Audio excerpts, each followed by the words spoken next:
does law enforcement play in breaking news? What about school officials, like and administrators? Like, how do you communicate with them?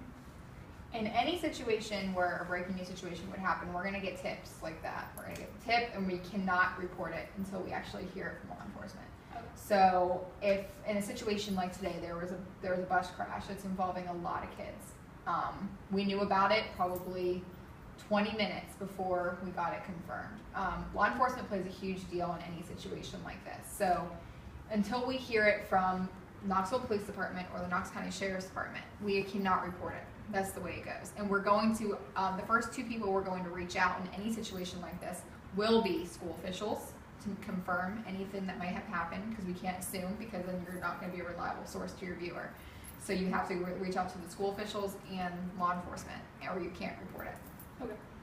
Now, do you guys have, like, do the law officials draw lines where you guys ask questions, or do they have, like, boundaries set up? They do. They will tell you, the way that the police departments work here in Knox County, especially Knoxville Police Department, they are very good at dealing with the media, because they know we're going to bother them if they don't deal with us. So they will tell you straight up, they'll send you an email when a breaking news situation happens. It'll say exactly what happened, and it won't be very descriptive at first. It'll say, okay, bus accident, we done an unknown amount of injuries, this is where it happened, and that's probably all you'll get. And then after about, I'd say 5 to 10 minutes, you'll get another update. So they kind of relay it to us. They kind of control which information we're going to get at what times. We might know it before they say it, but we can't report it, of course, like I said, until they actually confirm that for us. So yes, if we have questions, believe me, we're in there calling them and going crazy and bothering the heck out of them. But they're going to tell us whenever that they are ready to release that information, especially in a situation like the Columbine incident or any school shooting. The parents have every right to know before we know. So they're going to obviously make sure that families know, and that's another whole part of this process. And also going off of the whole family situation, what happens if when you approach an interview candidate, what happens if they don't know about it beforehand, like in terms of media? That's honestly going to come down to ethics. That's going to come down to what the reporter, how the reporter chooses to handle that situation. If that was me and I had to cover a situation like this, I'll tell you one thing: I will not approach a family. I would not do that, because you don't know what they're going through, and they do not want to talk to you. Believe me, they want to know what's going on with their child. They want to know. They want to hear it from officials. They want to hear from law enforcement. If that family wants to talk to you, they're going to come to you. If they want to get their message out there, they will come to you. But there's other reporters that aren't like me. They're going to just walk up to a family and they're going to get a reaction shot. They will take video of these families crying and stuff like that. So that's honestly, there's no rule on that. That's just kind of on how the reporter chooses to handle the situation.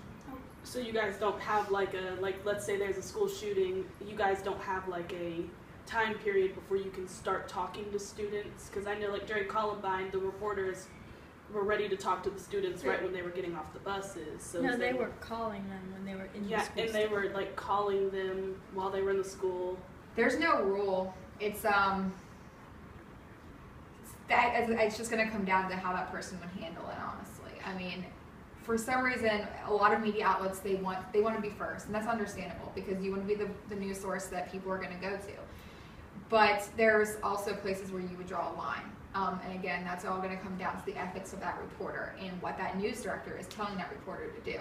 So in the Columbine situation, because they contacted them while they were in the school, while we would not ideally handle that way, because WBIR is a very strict from the Hartford kind of television station. We want to treat a story the way that I would want to watch it at home. I mean, do you believe as the viewer, want to go in and hear from these students that are terrified inside of a school? I mean, you probably don't, because that's terrifying, first off, and you're going to hear the news no matter what.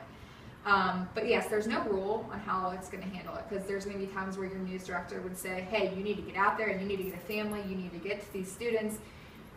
Okay, yes, then you do what you're supposed to do. That's what your boss told you to do. There's other people, like here at WBIR, we're not going to bother the families until they're ready. We're not going to bother those kids unless they want to talk to us. So it's honestly how the reporter chooses to handle that situation.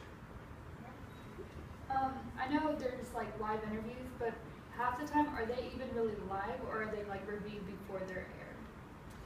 In a breaking news situation, they're always going to be live. Okay. like I said, news stations, they want to be the one you're going to turn to. People want to see what's happening right now. In a Columbine situation, and the situation right now with this bus crash, your viewer doesn't want to see what happened 5 minutes ago. They want to see what's happening right now. And that's the importance of a live thing.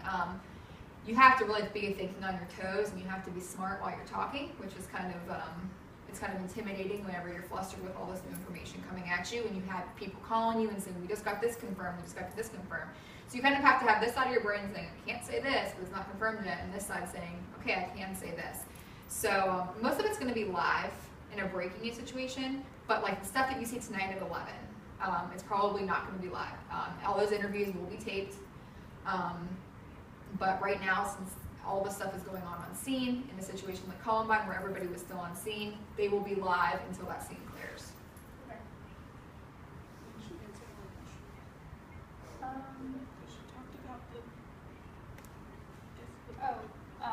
Can police control what you guys release? And like, is there misinformation between the two? We're very lucky to say that here in this area, that's never going to be an issue, because they tell us what we want, what they want to tell us.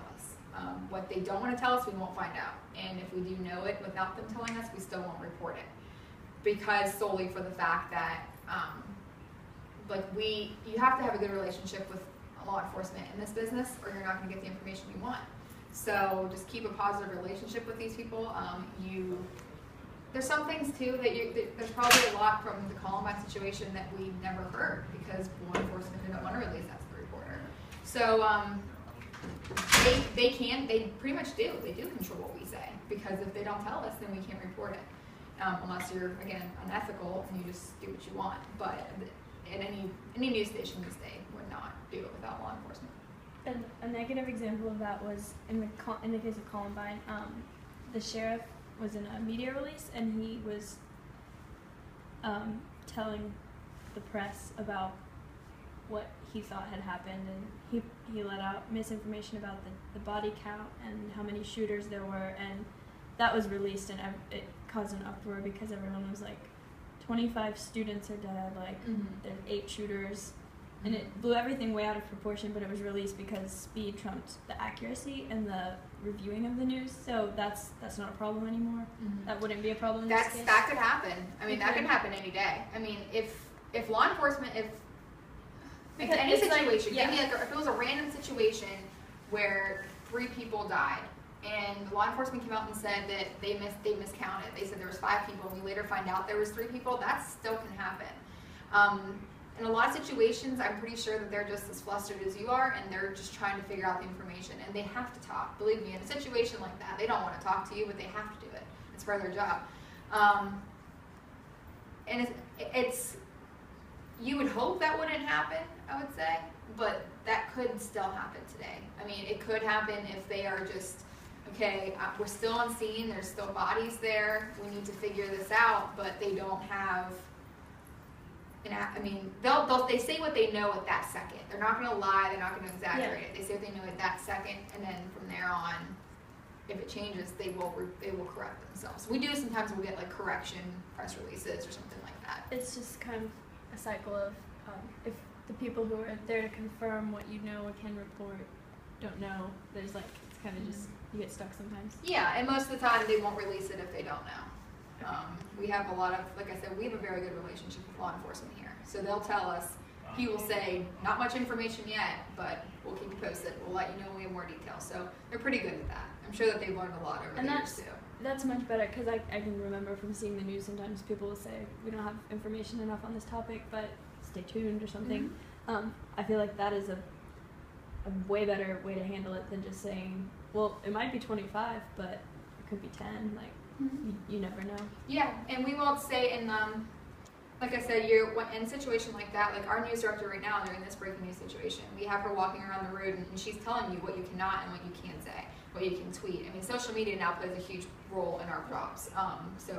And a lot of people use Twitter to get the information out quick, because that's the way, I mean, this whole bus crash stuff, it got out quick because we were using social media. And so that's a whole other level that wasn't with Columbine, but yeah, it's always stay tuned. we're not going to say it unless we find it out. And when we find it out, we'll update it as soon as we can.